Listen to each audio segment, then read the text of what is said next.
Hey, what's up, guys? This is MJ100K. Today I want to talk about 3 tips that I want to give you to help you get your car to 1 million miles. I was inspired to make this video from a comment that I got from Rayon Williams at Sports TV. He said, "Million miles, tell me the formula." All right, Rayon, I will tell you the formula, and I've been thinking about this, and here is my formula.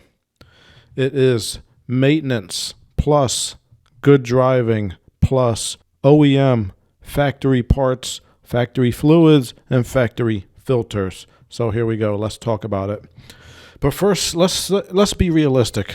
You're probably not going to make it to 1 million miles because you got to drive 100,000 miles a year for 10 years or 50,000 miles a year for 20 years. And unless you drive for your job, meaning you're driving practically all day, you're probably not going to make it.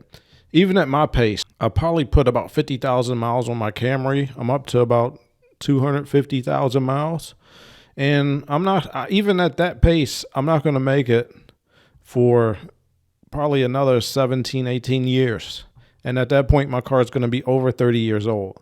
So let's not so much focus on the mileage unless you drive for work, and let's focus on longevity for years. Let's focus on getting you to a 25 to 30-year-old car. For maintenance, what I do is I change my oil every 5,000 miles with Mobil 1 pure synthetic high mileage oil or extended life oil, either one. And I'll use the factory filter. I'll go to the Toyota dealership. I get 2 or 3 filters at a time, and I use the factory filter. You got to use the factory filter, and here's why. When they design and test these vehicles, they are using their factory equipment. Who knows what they're using in these aftermarket filters? One part of a lot of these filters is there's a bypass valve in there that'll allow the oil to circulate, when it's a little thick when you first start up the vehicle, and then it'll come on, and then the oil will have to go through the filter media. And it does this so that when you first start up the car, that's where a lot of engine wear starts. So it's letting the oil go through easier when it first starts up. Now, these aftermarket filters, who knows at what PSI they are causing that to come on and off, because they have to make the aftermarket filters for a range of vehicles. But the OEM filter is made specifically with your car in mind, and it's using the right specs that are from the factory. So always use the factory filter. And I'm going to go a little bit further. I say if you are mechanically inclined to change the oil yourself and do all your fluid changes yourself if you can. And here's why, especially for oil changes. When you're taking your car to Pet Boys or even the dealership, if it's just an oil change, it's usually the newer guys that are going to do it, and they are the ones that are more prone to make mistakes. In addition to that, in a lot of these places, they have oil, like a bulk oil container, and they might only have a couple of them, and one of them might be, let's say, 5W30, and one of them might be 5W20. Now, if your car is, maybe a different oil spec, or if they run out of one side, they'll just go grab the other one, and they're not worrying about the different weights. They'll just throw whatever in your car. They don't care half the time. So when you're doing it yourself, you can make sure that it's the proper filter, proper weight, everything is done right, and you could guarantee that your car is done right. In addition to that, you definitely want to change if you're over 100,000 miles, sometimes they don't recommend to change your transmission fluid. But if you've gotten your car and you've done the maintenance already, you could get away with changing your trans fluid. Now, I recommend just drain and fill the fluid. I don't really like flushing any type of fluid, so I'll just drain it, I'll put it back in, and every so often I'll do that. Like with my Camry, I have changed the transmission fluid, I think 3 times since I've had it.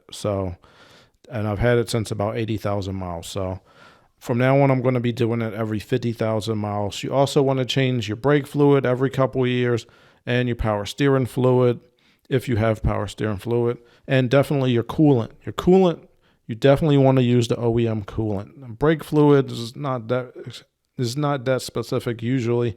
I mean, you should get it from the dealer if you can. And trans fluid, you 100% must get that from the dealer. So here's a bonus tip as far as maintenance. Follow all of your factory maintenance. If you have a timing belt, definitely get that changed before it breaks, because if it breaks, you might blow your engine if you have an interference engine. What else?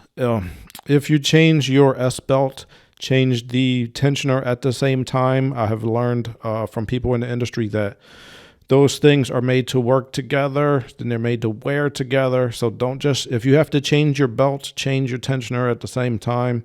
And obviously, we all know if you're changing your timing belt, change the timing belt tensioner, change any pulleys that are in there, and change the water pump if it's in there too. Make sure you change your PCV valve, that is positive crankcase ventilation valve. Well, sometimes a little bit of the air-fuel mixture will bypass the rings and it'll get down in there, and if it doesn't vent, some of the hydrocarbons in that air will get into your oil and it'll lower the oil life.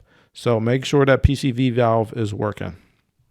And if it's not, go ahead and change it. Well, if you're taking it off to check it, you might as well change it. I'm like, they're only like $10. So part 2 is driver. And that is you. That's the part of the formula that you could control.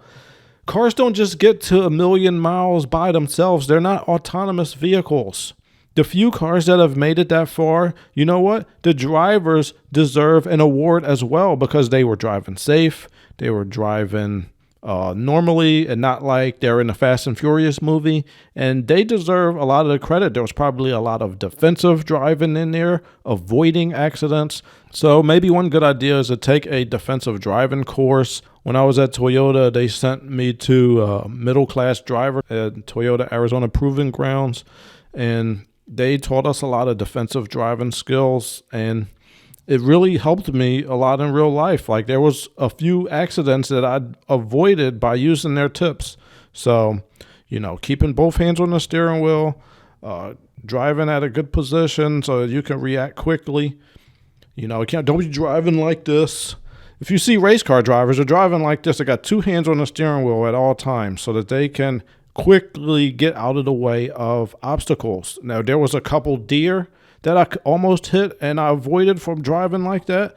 There was a couple wrecks that I just narrowly missed when I was living in Michigan, driving in the snow. People wrecked out right in front of me and I just barely missed them.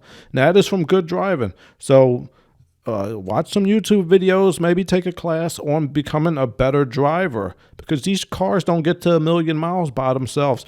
Cars don't get to 30 years old with bad drivers. These are good drivers that are driving these cars, and become one of them. And that is a tip that will help you to, stay alive, number one, avoid getting speed tickets, and keeping your car on the road. It's very important. So it's not just driving defensively, but when I drive my car, it's a slow acceleration to the speed limit, and then if I'm on a highway, I just pop it in the cruise, and I'm in the slow lane, and I'm getting there whenever I get there. I'm not in a rush.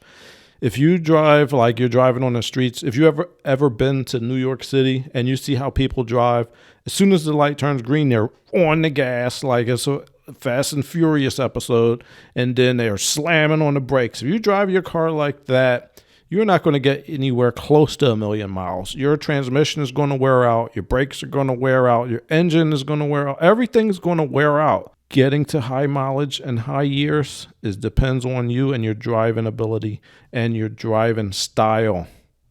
Slow and steady wins the race. This is serious business. So the last part of this formula today, and I got like 10 more actual tips, and I'm going to make some more videos about this because I love this topic. But the last part of the formula for today is OEM parts, fluids, and filters. They're going to be your best bet, bar none. Now, as far as parts, you definitely want to get OEM spark plugs, OEM anything to do with emissions, especially oxygen sensors, catalytic converters, PCV valve, anything like this, you got to go OEM. Now, brake pads and rotors, you might be able to get away with a high quality part from Napa or something like that. Other than that, most of your parts you want to get from the manufacturer. Now, when you start getting an older car, maybe 10, 12, 13 years, consider this, and this is a tip you won't find anywhere else. Get and go ahead and buy the parts from the dealer before they wear out on your car, because the dealer doesn't have to keep making those brand new parts forever. I mean, some of them will keep making them for 10 years or a little bit longer for some models if they're popular. But at a certain point, they will stop making the brand new parts for those cars. And then you have to get the rebuilt part or a non-OEM part, and they're just not going to be as good, especially rebuilt parts. So let me give you an example. Let's say if your starter goes out, right? They'll take that core return and they'll find out what exactly in the starter broke, and they'll just replace that with another part and maybe a couple other things. But the majority of the parts inside of the part are old. So you're getting a rebuilt part. It's not really a new part. And the rest of those older parts, one of those is going to fail soon too. So, rebuilt parts, they might last a year or two. The OEM brand new, completely brand new part, that is going to last you as long as possible. So even if your car, like right now, my car is at 250,000, I'm going to go ahead in a few months and I'm going to get a fuel pump. I'm going to get a starter. I'm going to get the alternator and a water pump and maybe the fuel injectors. And they haven't gone out in my car yet, but I just want to have them because I don't know when they're going to stop making those parts at the dealership. So stock up on all these things.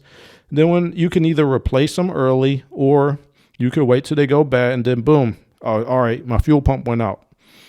I'm going to go ahead and replace the fuel pump. I got the new one right here. Boom. It's easy. Personally, I'd like to see how long my fuel pump lasts because it's been my experience. Most Toyotas and Hondas, their fuel pumps will go out, 240,000 miles in there somewhere. So mine is already on borrowed time, but I just want to see how long it lasts because it's just interesting to me to see how long these parts will last. Now, the rest of my car is in pretty good shape. Always change the oil on time with the factory filter. So I only burn about a quart of oil a month. So that's pretty good. So like I said, follow these 3 things and your car will last as long as possible. And then you won't have to be paying $700-800 a month for car note for a new car. I mean, this is ridiculous. This inflation is killing us. Thanks, Brandon. So anyway, if you have any questions or if you want me to expand on anything, please let me know in the comments below. I might make a video just for you. I feel like I work for you. Let me know in the comments if you want to talk about any of these topics. If you want any more tips, let me know and have a good one.